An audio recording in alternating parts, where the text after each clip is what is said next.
And once again, I'll be taking you on a trip to a galaxy far, far and away. Today I'll be taking a look at the Star Wars Saga Legends General Grievous. This will probably be my last Star Wars figure review for a while. The reason I picked this guy up, as well as the previous Boba Fett, was not only because they're cool, but because I didn't want to send away for the figure. You buy 5 Star Wars figures, you send away for a free quote-unquote exclusive action figure. So I wanted to take advantage of that, and besides, I wanted to pick these up because I thought they were cool. So here's a look at General Grievous in his packaging. It comes with that galactic battle game, so that means he comes with a card and a die and a base. And here's a look, a scene from the actual cartoon, as well as a look at the figure, description of the figure, and of course the other figures in the Saga Legends line. Okay, so before I continue on with the review of the actual figure, I did want to point something out. There's a difference between this particular General Grievous and the 2010 Star Wars The Clone Wars General Grievous. The Clone Wars General Grievous comes with removable limbs, greater articulation, an extra lightsaber, and also a removable chest plate. So if you're looking for that one, you're going to want to buy the actual 2010 Star Wars The Clone Wars General Grievous. Something I wasn't aware of until I actually picked up this figure.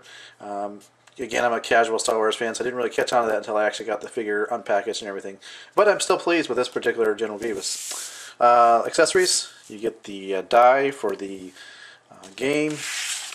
You get this stand, which also doubles as a card holder for the galactic battle game. So you can see it's a nice stand there. You get this staff type of weapon for Mr. Grievous, and kind of as a bonus you get the extra weapons here for, I guess, any kind of figure. There's like about 6 weapons in here that you can probably use for different figures, which is cool. I like that. So I'll be saving that. It's really cool. On to General Grievous here. As you can see, he comes with a blaster and a lightsaber,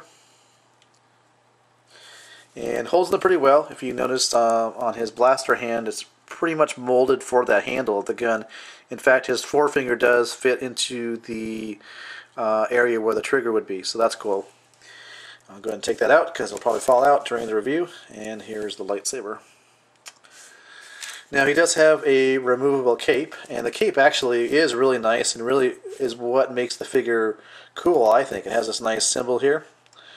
I'm sure you Star Wars, the Clone Wars fans will know exactly what this is. I do not, but it looks cool. And the cape is, soft plastic. Go ahead and take this off here. It just pegs into these small holes on his chest. And you can see the inside of the cape is kind of a dark red color, but it's really cool. Here's a look at the actual figure.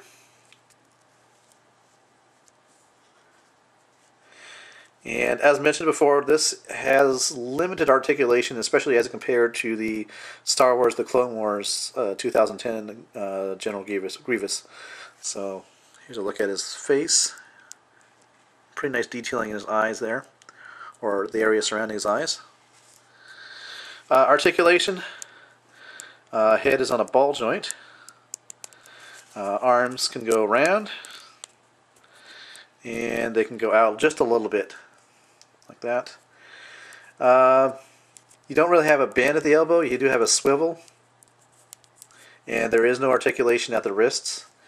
You've got upper ab articulation, as you can see here. So it can go all the way around. Again, nice detailing in his chest area, which is cool. Legs are simply go out like that. There is no movement out to the side, just forwards and backwards. You got a bend and a swivel at the knees, and that's it. Everything else is just cast in plastic, kind of a soft. You can kind of bend the ankle, but it's not really articulated.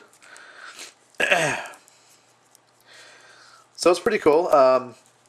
I would definitely say that if you didn't have the cape with it, it would definitely be a pass.